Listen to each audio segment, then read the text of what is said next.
Hi, Roy. Good morning.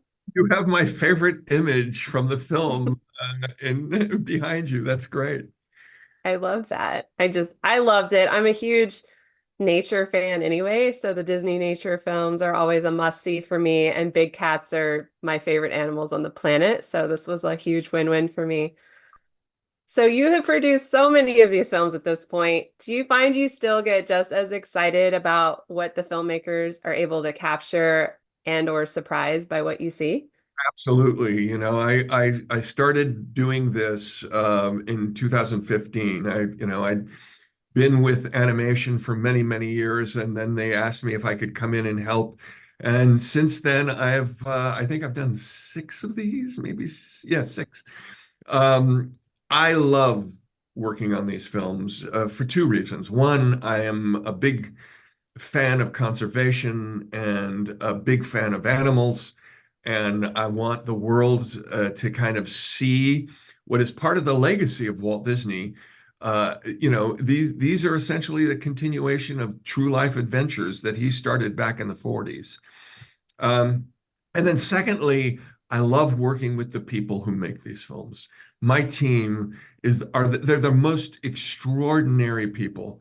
They're the modern day explorers, and what they are able to get on film, particularly on this film, because the tiger is the most elusive animal to film.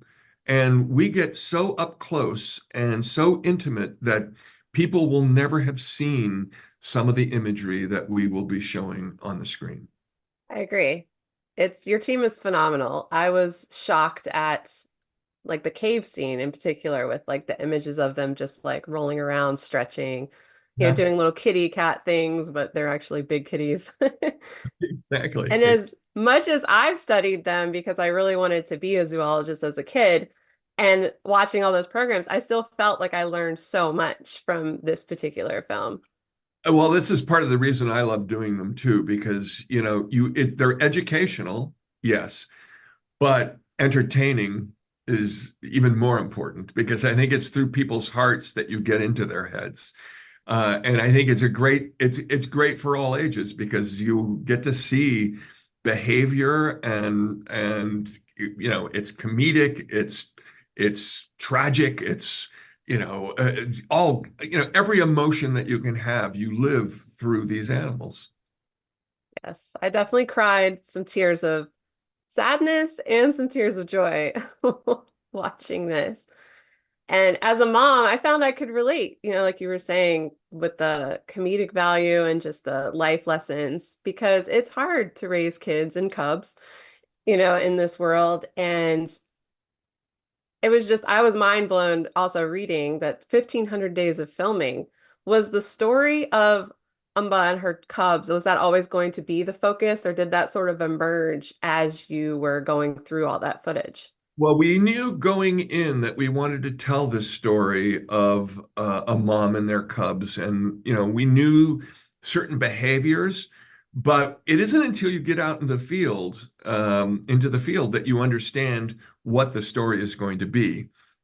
We were incredibly lucky to find Ambar and these four cubs that had just been born, which is, by the way, a large litter. I mean, Yes. generally uh, tigers will have two, maybe three, but four is an exceptionally large litter. And being able to follow these four was really, really, really special. So, and then as the behavior takes place, there are certain things that happen in the field that are going to alter the storytelling. And definitely the relationship between Shankar and Ambar Hmm. is important, but also the relationship between the cubs with their siblings. That's important. So we had a lot of wealth to work with. I loved how each of them had very distinct personalities too, with the four. Well, and what's Um, interesting is that emerges very early. I mean, literally, as soon as they're born, you start seeing that each one has a personality. it was just special to watch them go throughout things. And like you said, you captured unique tiger behaviors, but also their neighbors. So those frogs, I laughed so hard. First of all, that they dare to get on the tigers and just hang out, but also just watching them, back kick each other off of things. Like that was wild. I always love the storytelling in these because you do have what we call the B characters, and the B characters it can be so delightful and so comedic in a certain sense. I think I'm probably with you in terms of my favorite.